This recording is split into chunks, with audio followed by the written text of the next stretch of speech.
Double ka meetha ఎలా చేసుకోవాలో నేను ఇప్పుడు మీకు చూపిస్తాను. ముందు 1/2 లీటర్ పాలు తీసుకొని వేడి చేసుకోండి. సో ఇప్పుడు కొన్ని పాలు గిన్నెలో తీసుకొని 3/4 స్పూన్ ఆఫ్ కస్టర్డ్ పౌడర్ వేసుకొని మిక్స్ చేసుకోండి. లమ్స్ లేకుండా కలుపుకోండి.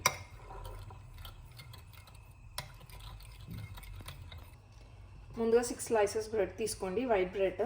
సైడ్స్ కట్ చేసుకోండి.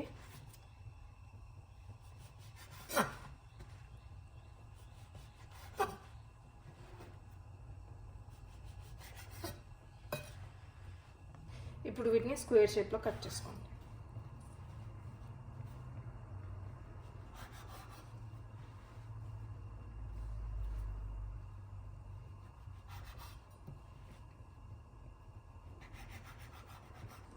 సో ఇప్పుడు పాలు వేడయ్యాయి కదా, దీంట్లో కొంచెం స్వీట్నెస్ కోసం కండెన్స్ మిల్క్ వేసుకోండి. షుగర్ కూడా వేసుకోవచ్చు.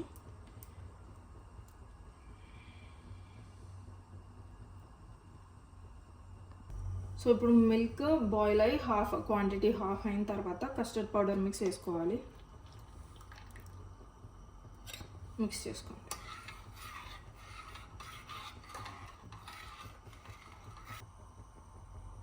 సో ఇలా కొంచెం థిక్ అయిన తర్వాత ఫ్లేమ్ ఆఫ్ చేసుకొని పక్కకు పెట్టుకోండి. ఇప్పుడు బాదం, పిస్తా, క్యాషూ తీసుకోండి. బాదం ఇంకా పిస్తా కొంచెం చిన్న చిన్న పీసెస్గా కట్ చేసుకోండి.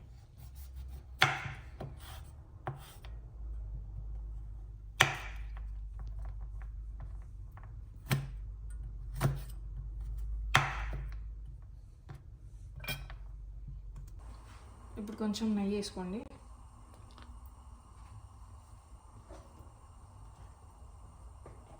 సో ఆయిల్ అంటే నెయ్యి కరిగిపోయిన తర్వాత ఇలా కట్ చేసుకున్న బాదం, పిస్తా ఇలా కట్ చేసుకొని, జీడిపప్పు కట్ చేయని అవసరం లేదా, అలానే వేసేసుకొని ఫ్రై చేసుకోండి. కావాలనుకుంటే మీరు కిస్మిస్ కూడా వేసుకోవచ్చు.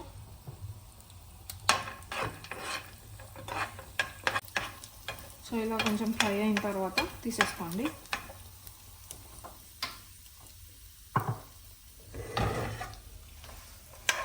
వేరే బౌల్లో వేసేసుకోండి.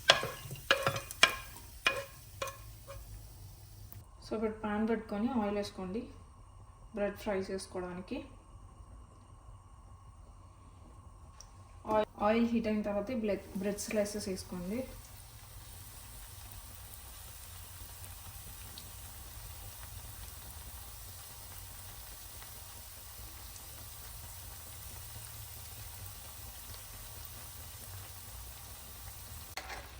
సో ఇది 2 సైడ్స్ షుగర్ అంతా అంటే 2 సైడ్స్ వాటర్ అంతా అబ్జర్వ్ చేసుకునేలాగా ఫ్లిప్ చేసుకోండి అన్ని బ్రెడ్ స్లైసెస్. సో ఇలా ఫ్రై అయిన తర్వాత ప్లేట్లో టిష్యూ వేసుకొని తీసేసుకోండి. సో దట్ ఏదైనా ఎక్సెస్ ఆయిల్ ఉంటే టిష్యూ అబ్జర్వ్ చేసుకుంటుంది. బ్రెడ్ స్లైసెస్ ఫ్రై చేసుకున్న తర్వాత ఇప్పుడు 1/4 కప్ షుగర్ వేసుకోండి and 1 cup of water.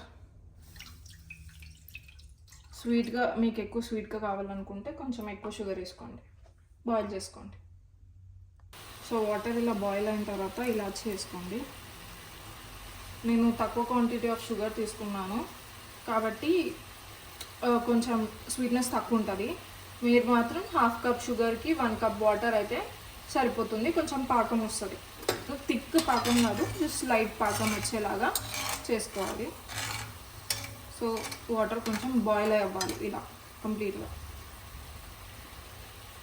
So దీంట్లో మీరు కావాలనుకుంటే ఫుడ్ కలర్ కూడా వేసుకోవచ్చు, సాఫ్రాన్ కూడా వేసుకోవచ్చు. సాఫ్రాన్ మంచి ఫ్లేవర్ ఇస్తుంది. సో ఇప్పుడు ఇది బాయిల్ అయిన తర్వాత లో ఫ్లేమ్లో పెట్టుకొని బ్రెడ్ స్లైసెస్ వేసేసుకోండి.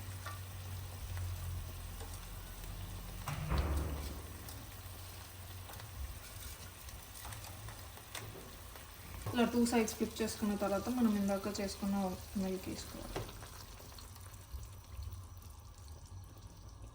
సో ఇప్పుడు దీంట్లో డ్రై ఫ్రూట్స్ వేసుకోండి.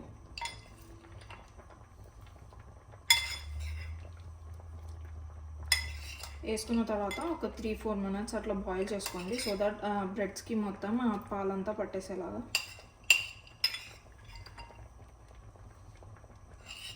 సో ఆల్మోస్ట్ కొంచెం థిక్ అయిపోయింది. సో ఇప్పుడు ఫ్లేమ్ ఆఫ్ చేసుకొని బౌల్లోకి తీసుకొని వేడిగా అయితే వేడిగా, చల్లగా అయితే చల్లగా, మీ ఇష్టం. చల్లగా కావాలనుకుంటే కూల్ చేసుకొని ఫ్రిడ్జ్లో పెట్టుకొని అయినా తినండి, లేదంటే ఇలా వేడిగా అయినా తినొచ్చు. ఇలా సర్వ్ చేసుకొని తినేయండి, ఫాస్ట్ అండ్ ఈజీగా అయిపోతుంది. Thank you for watching my video. Please subscribe to my channels for more videos.